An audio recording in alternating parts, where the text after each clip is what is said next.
इस कार्यक्रम के प्रसारण पुण्यार्जक हैं श्री राजेंद्र प्रसाद जैन, श्रीमती ममता जैन, श्री प्रशांत जैन, श्रीमती दिव्या जैन, पारस जैन, श्री भरत जैन, श्रीमती सौम्या जैन एवं समस्त परिवार मुंबई। गुरुवर तेरी वाणी अमृत झर झर झरती जा, तेरी वाणी सुनने को गुरु धरती अंबर तरसे, बार बार इस नगरी में भी तेरी वाणी गूंजे, तेरी वाणी को सुनते तरसे यहाँ की चलती बयार। गुरुवर तेरी जय बोली द्वादशांगिन वाणी माता की जय। बोलिए संत शिरोमणि आचार्य गौर 108 श्री विद्यासागर जी महामुनि राज की, परम पूज्य आचार्य गौर 108 श्री समय सागर जी महाराज की, समस्त आचार्य संघ की। बोलिए भगवान के निर्माण कल्याणक महामहोत्सव की। नमः श्री वर्धमानाय निर्धूत कलिलात्मने, सालोकानां त्रिलोकानां यद विद्या दर्पणायते, अहिंसा परमो धर्म की, महावीर भगवान की। प्रातः स्मरणे परम पूजाचार्य गुरुवर श्री विद्यासागर जी मुनि महाराज की जय।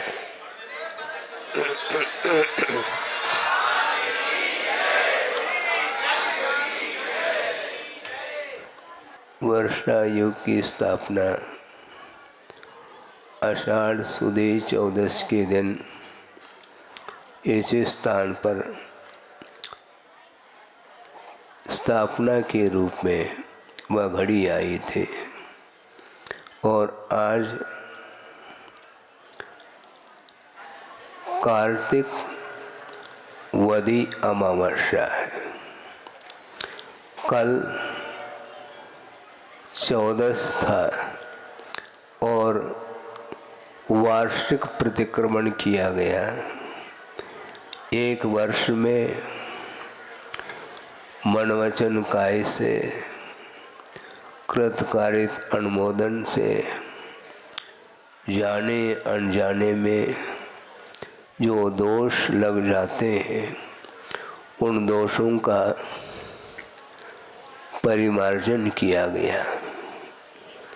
और आज प्रातः वेला में वर्षा योग संबंधी भक्तियों के पाठ के पूर्व में निर्वाण वीर निर्वाण के उपलक्ष्य में निर्वाण भक्ति के साथ साथ 3-4 भक्ति और पढ़ी गई। उसके उपरांत वर्षा योग संबंधी भी भक्तियों के पाठ के साथ वर्षा योग की निष्ठापना हुई है। बहुत यह अद्भुत विषय है कि एक एक समय व्यतीत होता होता वह काल व्यतीत हो जाता है और बीता हुआ काल अब आने वाला नहीं है। महावीर भगवान को निर्वाण प्राप्त करके कितने वर्ष व्यतीत हुए? 2550 वर्ष हुए और 25वां जो निर्वाण महोत्सव मनाया गया था, जहाँ तक मुझे स्मृति में है कि सन 74 में यह अवसर आया था। उस समय आचार्य महाराज अजमेर में विराजमान थे। उस समय मेरा प्रवेश नहीं हुआ था और निर्वाण महोत्सव के उपरांत वह विहार करते करते टोंक आदि हो करके सवाई माधोपुर वगैरह होते हुए महावीर जी पधारे। उस समय योग मुझे मिला है और उसके लिए लगभग 48-49 वर्ष पूर्ण हुए हैं। सन 75 में प्रवेश हुआ और ये सारा समय एक समय हो कर के ही पूरा का पूरा काल व्यतीत हुआ है। इसमें कोई दो राय नहीं है कि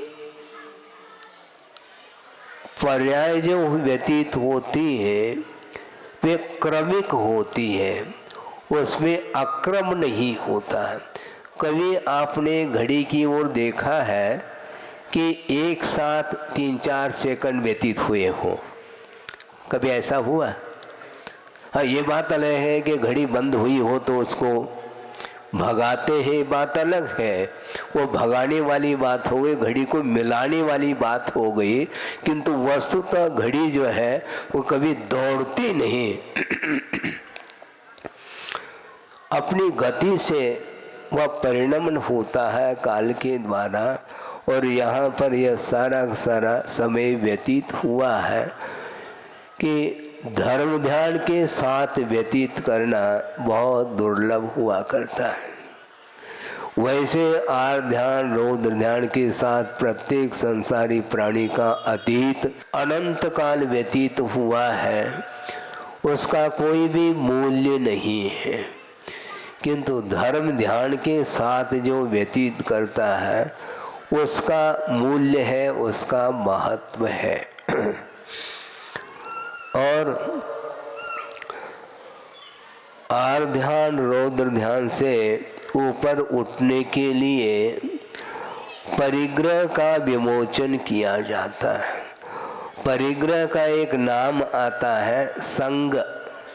संग नहीं, घ अलग है, ग अलग है।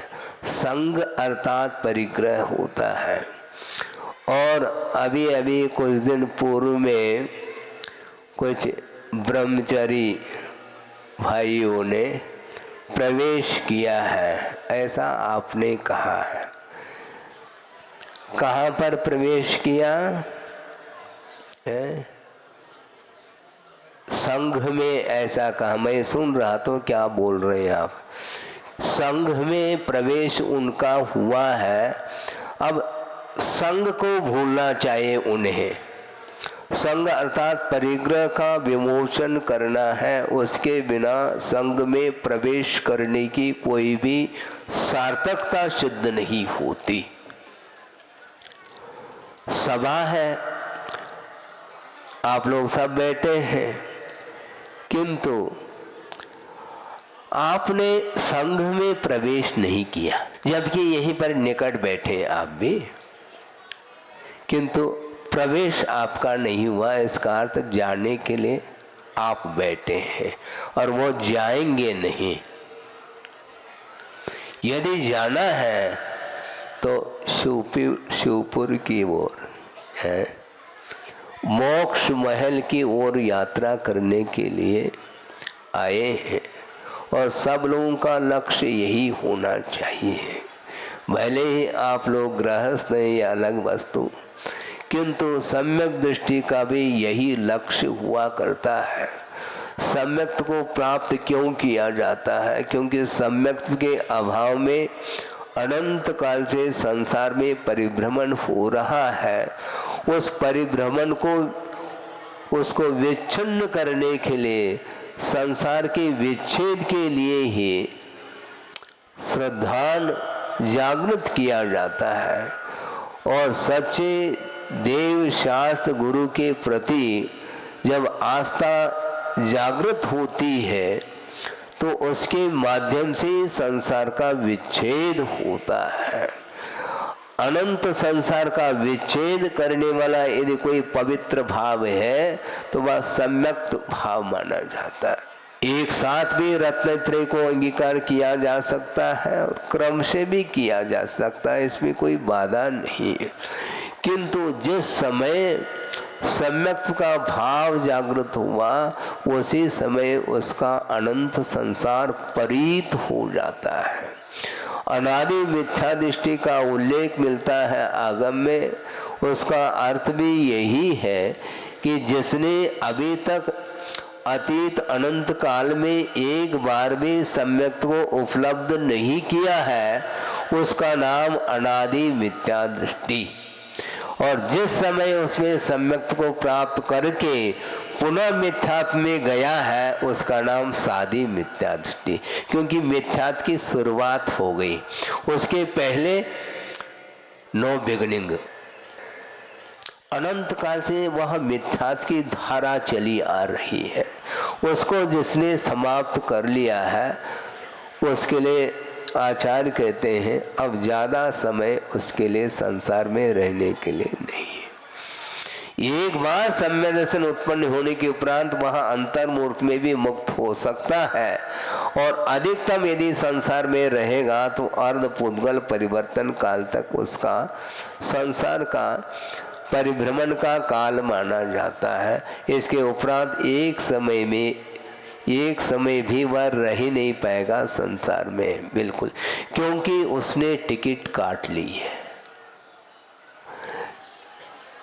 टिकट काटने के उपरांत मंजिल तो मिलेगी, लेकिन ये ध्यान रखो टिकट तो काट ली और जेब में रख ली, सुरक्षित है वो टिकट।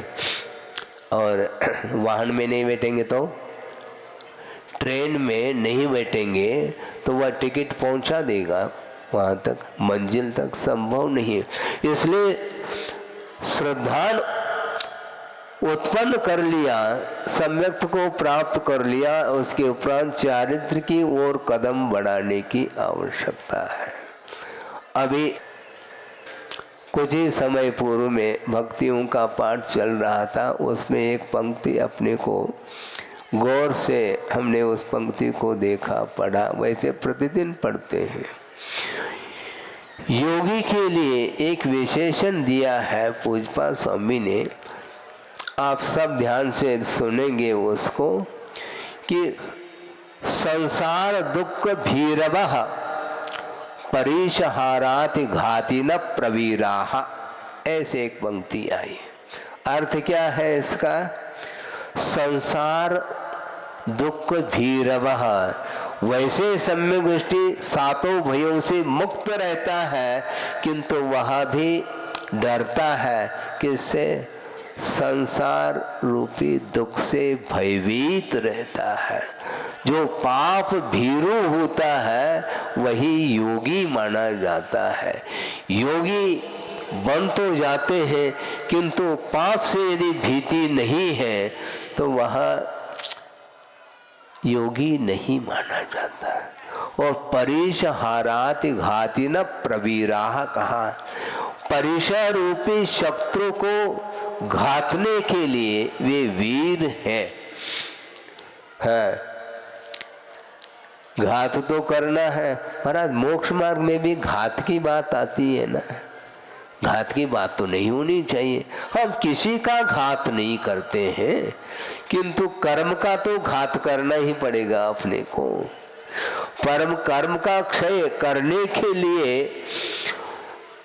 कर्म को दग्ध करने के लिए ध्यान रूपी अग्नि का प्रयोग किया जाता है। यानी योगी के पास ऐसी अग्नि होती है, वह अग्नि मोह को जलाने में कारण सिद्ध होती है। और आप लोग प्रतिदिन अग्नि जलाते हैं? अग्नि जलाते क्या? नहीं, ईंधन को जलाया जाता है, ध्यान रखो। अब सोचो, अग्नि नहीं जलाया जाता, अग्नि को क्या जलाएंगे आप? अग्नि जल रही है, ईंधन जल रहा है, वस्तुतः देखा जाए अग्नि ईंधन को जलाती है, किंतु मोह रूपी ईंधन को जलाना चाहो, दुनिया में कोई भी अग्नि नहीं मिल पाएगी जिसके द्वारा मोह राख राख हो जाए, दग्ध हो जाए। तो मोह को दग्ध करने के लिए ध्यान रूपी अग्नि को ही जलाया जाता है। कौन जलाने में सक्षम है? बिना योगी के संभव नहीं है। योगी के वश की बात है। हाँ, लेकिन वस्तुतः योगी कौन होना चाहिए आगम पढ़िएगा, बहुत कठिन कार्य है। परिचय सामने आते ही वह योगी भी पीछे हट सकता है। हाँ, प्रत्येक योगी परिचयों के ऊपर विजय प्राप्त कर ले, बहुत कठिन कार्य है ये। परिचय और उपसर्ग को सहन करने की क्षमता बिना योगी के संभव नहीं, किंतु योगींद्र के लिए ही वह संभव है। सामान्य योगी भी अपने जीवन में उन परिचय और उपसर्ग को सहन नहीं कर पाता। इसलिए गुरुदेव का संघ के लिए बार बार यही उद्बोधन रहा कि मुनि तो बन गए तुम लोग, श्रमण तो बन गए, किंतु क्या अभी भी कुछ शेष रहा है क्या? हाँ, श्रमण बन गए हैं, किंतु श्रामण्य पद की ओर दृष्टि होनी चाहिए। अर्थात श्रमणता और श्रमण में अंतर है। ये जो प्रत्यय जुड़ा है ये भाव प्रत्यय माना जाता है। श्रमणत्व कहो अथवा श्रमणता कहो अथवा श्रामण्य कहो, ये भाववाचक शब्द है। श्रमण बनने के उपरांत श्रमण के योग्य यदि परिणाम नहीं है तो मात्र श्रमण कहलाएगा, वह श्रामण्य नहीं माना जाता। इसलिए कुंद स्वामी भी यही कहना चाहते हैं। क्या कहते हैं वो? यदि इच्छति दुख परिमोक्षम परिवज्जतु सामन्नम, यदि तुम दुख से मुक्त होना चाहते हो तो श्रामण्य पद को अंगीकार करो, ऐसा उनका कहना है। क्योंकि अतीत में श्रवण पद कितने बार अंगीकार किए हैं संसारी प्राणी ने, इसका कोई हिसाब नहीं, न किताब है, कोई हिसाब किताब नहीं है। अनंत बार इस जिनलिंग को अंगीकार किया है, इसके उपरांत भी इसी धरती पर वह घूम रहा है। क्यों घूम रहा है ये प्रश्न चिन्ह है, और कुछ नहीं है कि श्रामण्य पद अंगीकार नहीं कर पाया। और श्रामण्य पद यदि आ गया तो नेमित चंद्र सिद्धांत चक्रवर्ती बोल रहे हैं, अधिकतम 32 बारायम संयमम उबलहिया। अधिकतम 32 बार ही वह संयम को अंगीकार करता है, और संयम का अर्थ ही सामान्य पद माना जाता है। बाकी सब द्रव्यलिंग के साथ कोई काउंटिंग नहीं है, अनकाउंटेबल, कोई टेबल नहीं उसमें। अनंत बार अंगीकार किया, इसके उपरांत भी मोह दग्ध नहीं हो पाया, क्योंकि उस प्रकार की ईंधन शुक्ल ध्यान रूपी अग्नि की आवश्यकता है। शुक्ल लेशा होना मुश्किल हो रहा है? शुक्ल लेशा में अपने आप में मन शांत रहता है, लेकिन शुक्ल लेशा का दर्शन भी आज वर्तमान में बहुत कम हो पाता है। आपने चित्र तो देखा होगा लेशा का, षडलेशा का चित्र क्या दिया है? कृष्ण नील कापोत पीत पद्म शुक्ल, ये 6 लेशाएं मानी गई हैं। इसमें 3 अशुभ लेशाएं हैं कृष्णादिक, और 3 शुभ लेशाएं हैं पीत पद्म आदिक। और उस चित्र ये दर्शाया है कि एक व्यक्ति है जिसके हाथ में कुल्हाड़ी है, और कुल्हाड़ी के माध्यम से वहाँ उस वृक्ष को, आम्र वृक्ष को काट रहा है। किसी ने पूछा कि भाई साहब आप वृक्ष को क्यों काट रहे हैं? हरा भरा वृक्ष है और फल से लदा हुआ है वो आम्र वृक्ष, इसको काटना तो नहीं चाहिए, क्या प्रयोजन है काटने का बताओ? उसने यही कहा मुझे आम खाना है। अरे आम खाना है तो वृक्ष को काटने से, इसको बोलते हैं तृष्णा। हाँ, आसक्ति इसी को बोलते हैं। खाने की क्षमता एकाध आम की भी नहीं है। इसके उपरांत भी अच्छे अच्छे आम लगे हुए, बड़े बड़े बड़े ताजे ताजे हैं, उसमें कच्चे भी हैं, पीले भी हैं, सब कुछ है, लेकिन उस ओर ध्यान नहीं है कि मुझे सारे के सारे उन फलों का उपभोक्ता मैं बनूं।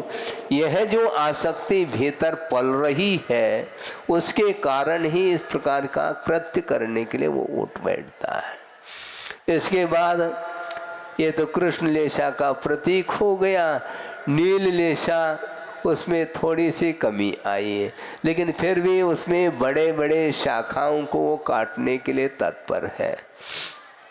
और उससे और आगे बढ़ते हैं तो छोटे छोटे जो उपशाखाएं हैं उनको काटने में लगा हुआ है। अंतर तो आया है परिणामों में, लेकिन अभी भी लेशाएं अशुभ ही मानी गई। इसके बाद अब पीत लेशा वाला है, वो गुच्छे गुच्छे ले रहा है? उसमें क्या है? पीत लेशा है, उसमें कच्चे भी फल है, पके हुए भी सब है। और इसके बाद पद्मलेशा वाला क्या कर रहा है? ऊपर पेड़ पर चढ़ करके और चुन चुन करके पीले पीले पके हुए फलों को वो तोड़ रहा है, किंतु तोड़ रहा है, ये ध्यान रखो। शुक्ल लेशा वाला तोड़ता नहीं, जो पका हुआ जो आम नीचे गिर गया है, आया है, उसको वह ग्रहण करता है। तोड़ने का अर्थ उसमें भी आकुलता है। टूटने पर ग्रहण करो। गिरा हुआ जो आम ग्रहण कर रहा है, उसके अंदर भी ग्रहण करने का तो भाव है, समाप्त नहीं हुआ, लेकिन बहुत मंद कषा है, उसके आसक्ति बिल्कुल नहीं है। ग्रहण तो वह भी कर रहा है, किंतु आसक्ति नहीं। इसलिए आसक्ति के कारण ही संसार का निर्माण हो रहा है। और प्रातः वेला में भगवान महावीर प्रभु के लिए निर्वाण का लाभ हुआ है, लेकिन निर्वाण का लाभ जो होता है, किसी ने दिया हो और उनको प्राप्त हो गया हो, ऐसा थोड़ी है।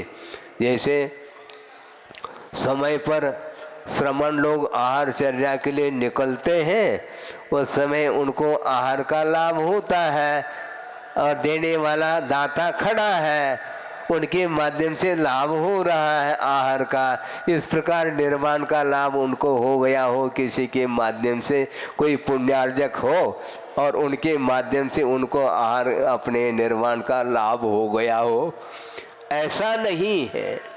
अपने ही पवित्र जो परिणाम होते हैं, उन परिणामों के माध्यम से निर्वाण का लाभ होता है। ध्यान कोई कर ले और निर्वाण का लाभ कोई उठा ले, ऐसा संभव नहीं है।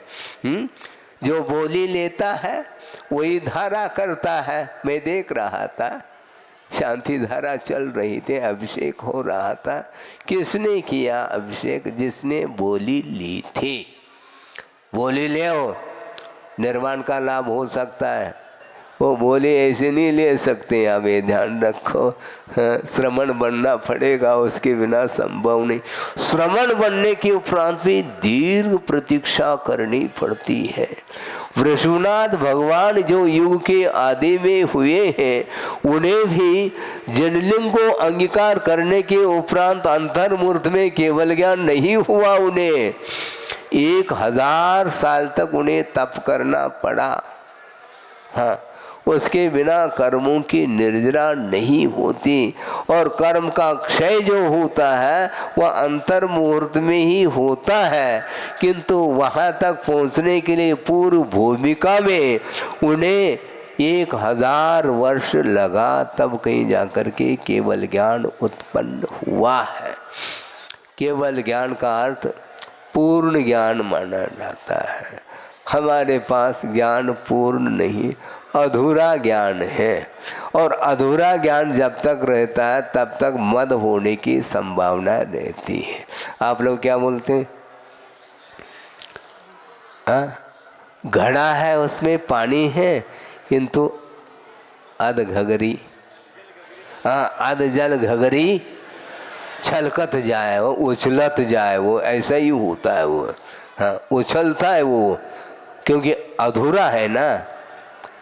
पूर्ण भरा हुआ यदि कलश हो तो उसका पानी उछलता नहीं है। एक प्रासंगिक श्लोक आपके सामने रख करके पूर्ण कर रहा हूँ। इसी विषय को रखा जाए, जैसे आप लोगों ने कहा ना अधजल गगरी, सुनो आपने कहा ना अधजल गगरी, उसी को लेकर के श्लोक रख रहा हूँ। संपूर्ण कुंभो न करोति शब्दम अर्धो घटो घोष मुपैत नूनम विद्वान कुलीनम न करोति गर्वम गुणैर्विहीना बहुजल्पयन्ति। जिसके पास गुण नहीं है वो बहुत बोलता है, वो बोलने की आदत है उसकी, हाँ। गुणैर्विहीना बहुजल्पयन्ति, और विद्वान कुलीनम न करोति गर्वम, ऐसा कहा। जो कुलीन विद्वान है वस्तुतः वह कभी भी गर्व नहीं करता। इसलिए नहीं करता कि हमारे पास है कितना ज्ञान है, क्योंकि साधक की दृष्टि हमेशा ऊपर की ओर जाती है, नीचे वालों की ओर दृष्टि उनकी नहीं जाती है। क्योंकि साधक की दृष्टि यदि नीचे वालों की ओर होगी तो निश्चित रूप से अहंकार का भाव आ सकता है, पॉसिबिलिटी है। साधक की दृष्टि यदि नीचे की ओर जाती भी है तो कल्याण की दृष्टि से जा सकती है कि इसका भी कल्याण हो, ये जो नीचे बैठा है हमारे बराबर बैठ जाए, ये भाव उसके अंदर आ सकते और आना चाहिए। क्योंकि सुखी रहे सब जीव जगत के का, मैं ही सुखी रहूं और मेरे अंडर में सारे लोग रहे, यह जो भाव है वह वस्तु तो ठीक नहीं माना जाता। ये अधूरा ज्ञान इसी प्रकार नचाता है संसारी प्राणी को। इसलिए अज्ञान परिचय और प्रज्ञा परिचय दोनों प्रकार के परीक्षाओं के ऊपर विजय प्राप्त करने के लिए आचार्यों ने कहा है, संवर और निर्जरा को आप प्राप्त करना चाहते हो, मार्गाचमन निर्जरार्थम परिशोढ़व्या परिशहा, परिचयों को सहन कर लेना चाहिए। मार्ग से च्युति ना हो। कौन सा मार्ग? संवर मार्ग से च्युति ना हो और निरंतर निर्जरा बनी रहे, इस उद्देश्य को लेकर के निरंतर योगी लोग परिचय के ऊपर विजय प्राप्त करते रहते हैं। सत्कार पुरस्कार नाम का भी एक परिचय आता है, आप सुन रहे हैं? हाँ, तत्व सूत्र में आने वाला है 90 अध्याय में। 22 परिचयों में कुछ ऐसे परिचय होते हैं जो मानसिक हुआ करते हैं और कुछ शारीरिक परिचय होते हैं। शारीरिक परिचय फिर भी बहुत जल्दी सहन करने में आ सकते हैं, क्योंकि कोई 10 उपवास भी कर सकता है, कोई 5 उपवास भी कर सकता है। क्षुधा लगी है इसके उपरांत भी उसको वहाँ उस ओर ध्यान नहीं दे रहा है। किंतु सत्कार पुरस्कार यदि न मिले फिर देख लो कैसे है अग्नि सुलगती है, फिर है मोह रूपी अग्नि सुलगती है। सत्कार पुरस्कार मिल जाए इस प्रतीक्षा में यदि कोई रहता है तो उसको मोक्ष मार्ग में एंट्री नहीं है। हाँ, मोक्ष मार्ग में प्रवेश पाना चाहो तो परीक्षा को विजय प्राप्त कर लो। क्या सत्कार है, क्या पुरस्कार है, क्या प्रतिष्ठा है। हमें कहना चाहते हैं प्रतिष्ठा भगवान की हुई है, ध्यान रखो। उनसे हमारी कौन सी प्रतिष्ठा है जिसके पीछे संसारी प्राणी लालायित है? क्या प्रतिष्ठा? भगवान की प्रतिमा यदि प्रतिष्ठित नहीं है तो वह वंदनीय नहीं, ये कहा गया है। अर्थ यह है कि गुणों की उपासना होती है। गुण यदि नहीं है तो हम किसकी आराधना करेंगे? गुणों की आराधना करो, गुणों की उपासना करो, गुणों की पूजा करो। गुण ही हमारे लिए प्राप्तव्य है, प्राप्त करने योग्य है। मुझे प्रतिष्ठा नहीं प्राप्त करना, हाँ, मुझे प्रसिद्धि नहीं प्राप्त करना। गुरुदेव का ये कहना, उन्होंने ही कहा था, मुझे प्रसिद्धि नहीं चाहिए, मुझे सिद्धि चाहिए, यानी सिद्धत्व पद मुझे प्राप्त। पंच परमेष्टि में सबसे उच्चतम यदि कोई पद है तो सिद्ध पद है, उसके बाद कोई भी पद नहीं है। लोक के अग्र भाग पर सिद्ध परमेष्टि विराजमान है, अरहंत परमेष्टि नहीं। सुन रहे हैं आप लोग, सब सामने बैठे हैं, पीले वस्त्र पहने हुए। हम ये कहना चाह रहे हैं, अरहंत परमेष्टि भी लोक के अग्र भाग पर नहीं पहुंचे। क्यों? मात्र उन्होंने 4 घातिया कर्मों का ही क्षय किया है। आघाती कर्म अभी भी विद्यमान है, और जब क्षय को प्राप्त हो जाएंगे तो एक समय नहीं लगता उनको वहाँ पहुँचने में, पहुँच जाएंगे और अनंत काल के लिए वो हिलेंगे नहीं, न उनको कोई हिला सकता है। हम दूसरे को एक दूसरे को हिलाने में लगे हैं। सिद्ध परमेष्टि को हिला करके दिखाओ, मैं पूछता हूँ, संभव नहीं। प्रलय भी हो जाए तो उनमें कोई भी विक्रिया संभव नहीं है। मेरु पर्वत चलायमान हो सकता है, किंतु उनमें उनको कोई भी चलायमान नहीं कर सकता, क्योंकि वह शुद्ध तत्व है। अब उसमें वैभाविक परिणमन संभव नहीं, स्वभाव रूप में उनका परिणमन जारी है। इसलिए हमें प्राप्त क्या करना? निर्वाण को प्राप्त करना। और प्रातः वेला में भगवान को निर्वाण का लाभ हुआ, और अपराह्न वेला में गणधर परमेष्टि को केवल ज्ञान हुआ है। और केवल ज्ञान के उपलक्ष्य में दिवाली मनाई जाती है, ये ध्यान रखो। महावीर भगवान को निर्वाण हुआ है, इसलिए दिवाली नहीं। हाँ, महावीर भगवान तो गए, केवल ज्ञान रूपी ज्योति जो जल गई वो गणधर परमेष्टि के लिए। हालांकि महावीर भगवान को केवल ज्ञान पहले हुआ था, बाद में निर्वाण का लाभ हुआ। तो आज जो है गणधर परमेष्टि को केवल ज्ञान हुआ है।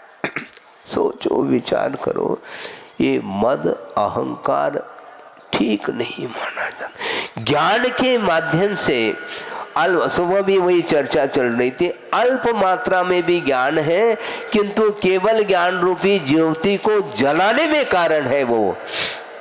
हाँ, और बहुत सारा ज्ञान रख रखा है, फिर भी केवल ज्ञान रूपी ज्योति को हम जला नहीं पा रहे हैं। क्यों नहीं जला पाते हैं?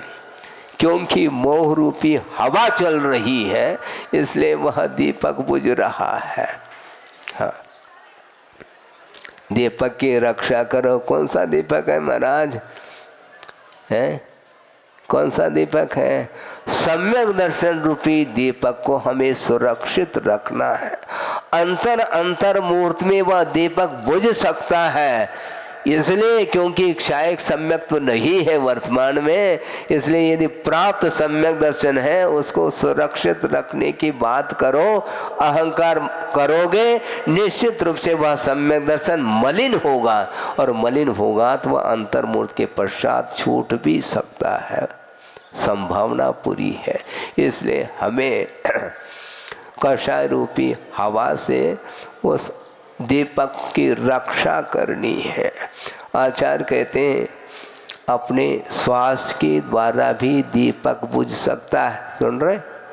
अपनी श्वसन क्रिया के माध्यम से दीपक बुझ सकता है। इसलिए बहुत सावधानी के साथ उस दीपक की रक्षा करने की आवश्यकता।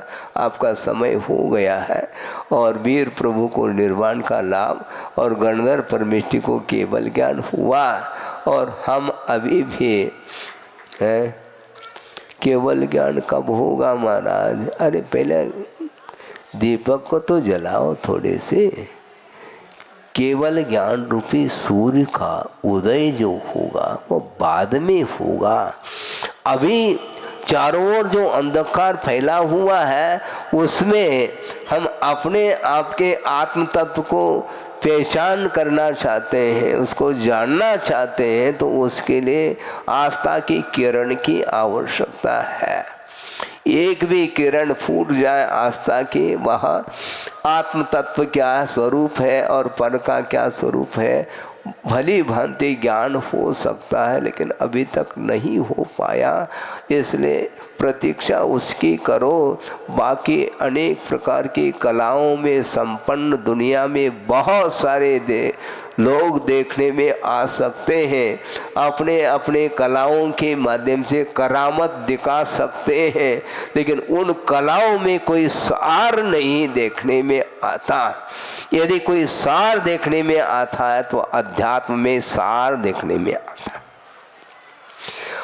अध्यात्म के अलावा मोक्ष मार्ग देखने में नहीं आता है। इसलिए आध्यात्मिक और बढ़ने के लिए श्रवण पद को अंगीकार किया है और उस श्रवण पद की रक्षा करते हुए हम साधना में रत रहेंगे तो निश्चित रूप से बहुत ही जल्दी आर ध्यान और रौद्र ध्यान से अपने आप को ऊपर उठा करके धर्म ध्यान के माध्यम से कर्मों की निर्जरा करने की क्षमता अपने अंदर आ सकती है और कालांतर में हम धर्म ध्यान से ऊपर उठ करके शुक्ल ध्यान के माध्यम से मोह रूपी ईंधन को जला सकते हैं।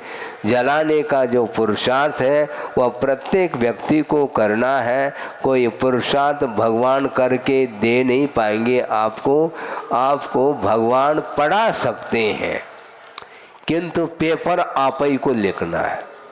पेपर लिख करके दे दे, इतनी कृपा बरसा दो भगवान, आप लिख करके दे दो ना, आप लिख करके दे दो, आपको भी आनंद आएगा क्योंकि हम पास हो जाएंगे। भगवान कहते मुझे आनंद नहीं आएगा, क्योंकि तुम पास होगे तब मुझे आनंद आएगा। और पास वही व्यक्ति होता है जो पुरुषार्थ करता है। पुरुषार्थ करने के लिए उन्होंने एक प्रकार से प्रकाश दिया है, उस प्रकाश में रह करके आत्म तत्व की पहचान स्वयं को करना है।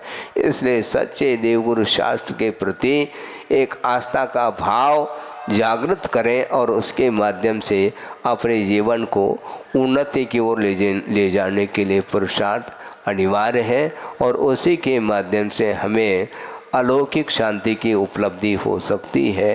हो इस पवित्र भावना के साथ अहिंसा परमो धर्म की जय। बोधि समाधि परिणाम शुद्धि स्वात्मोपलब्धि शिव सौख्य सिद्धि चिंतामणिम चिंतित वस्तुदाने त्वामंद मानस्य ममास्तु। परम पूजाचार्य गुरुवर श्री विद्यासागर जी मुनि महाराज की जय। इस कार्यक्रम के प्रसारण पुण्यार्चक थे श्री राजेंद्र प्रसाद जैन, श्रीमती ममता जैन, श्री प्रशांत जैन, श्रीमती दिव्या जैन, पारस जैन, श्री भरत जैन, श्रीमती सौम्या जैन एवं समस्त परिवार मुंबई।